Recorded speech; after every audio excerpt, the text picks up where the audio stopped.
Le Libéria est situé au sud de la Guinée, s'étendant sur une superficie de plus de 111 000 km². Cette ancienne colonie américaine est aussi une terre d'accueil de nombreux peuples, parmi eux des Guinéens. Ceci compte tenu de la proximité géographique et de certaines similitudes.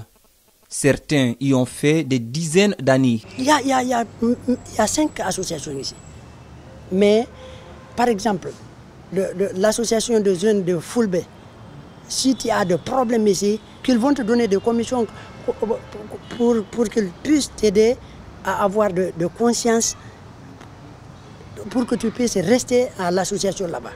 Ces Guinéens évoluent dans divers secteurs d'activité. Dans la capitale Monrovia, on dénote une grande présence dans les quartiers Banavé, Makali, mais aussi Nzerekure, du nom d'une des plus grandes villes du pays, également région administrative de la Guinée forestière.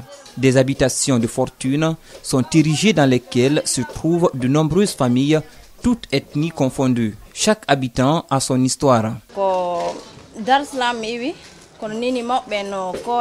Je viens de Dar es Salaam. Mes parents sont à Koya. Mais je suis là depuis 4 ans et j'ai quitté la Guinée à cause des innombrables manifestations politiques. Malgré tout, on a encore une pensée pour la Guinée. Là, je fais la couture et je gère ma boutique.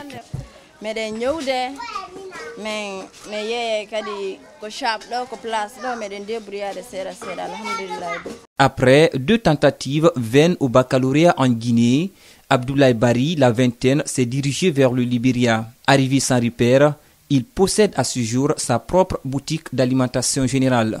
Bon, au départ, j'avais rien parce que lorsque je venais ici, j'ai informé personne.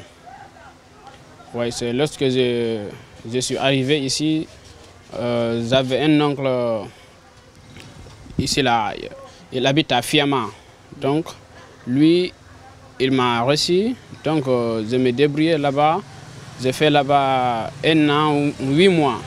Donc après, l'argent que j'ai gagné par mois, j'ai gardé petit à petit. Donc c'est l'argent-là que j'ai commencé de faire le commerce. En plus de ceux qui vont au Libéria à la quête du mieux-être, se trouve un autre groupe venu pour apprendre la langue anglaise. Amara Kourma, diplômé à Miage, à Conakry, exerce dans ce salon de coiffure depuis plus d'1 an. Je fais ça juste pour souvenir mes petits besoins, sans demander les parents à chaque fois que j'ai besoin de faire quelque chose. Et ta clientèle, ce sont que des Guinéens qui viennent ici? Non, de différentes nationalités. Il y a des Nigériens qui viennent, des Libériens, des Camerounais, des Ghanéens, ainsi de suite. Il y a certains même, je ne les connais même pas. Ils viennent juste, je leur rends service et puis c'est tout. Des Guinéennes sont aussi visibles dans les institutions d'enseignement supérieur. Hassana Toubari, contrainte à abandonner les études pour se marier, est aujourd'hui mère d'une fillette de 3 ans. Elle s'est donc inscrite dans une école professionnelle il y a quelques mois.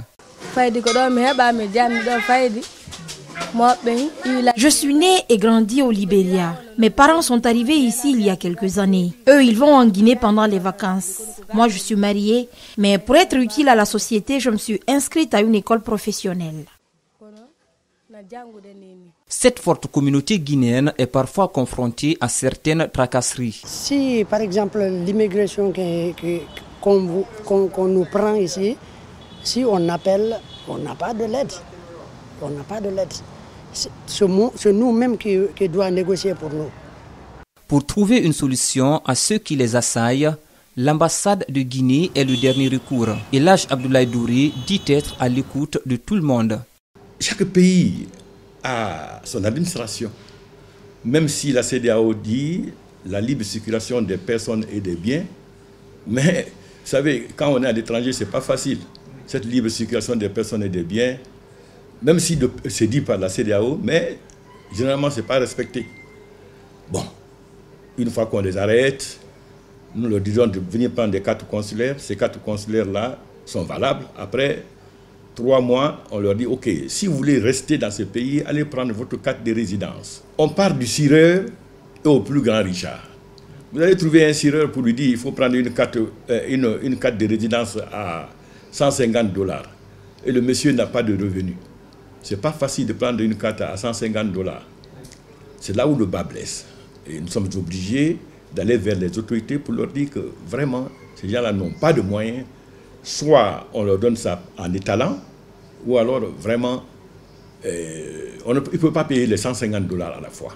Nous menons le combat et la plupart du temps, on réussit. Dans ce pays qui porte encore les stigmates de 2 guerres civiles ayant fait plus de 300 000 morts, les Guinéens participent activement à redonner un second souffle à son économie. L'espoir est permis puisque depuis 2018, le pays est dirigé par l'ex-meilleur footballeur de la planète, Georges Manéouia. L'ancien ballon d'or mondial a fait sortir de terre plusieurs bâtiments administratifs, mais aussi poursuivi le travail de celle qui l'a succédé, Ellen Johnson Sirleaf. L'image du Monrovia s'est fortement améliorée et c'est de bon augure pour tous les peuples sur place.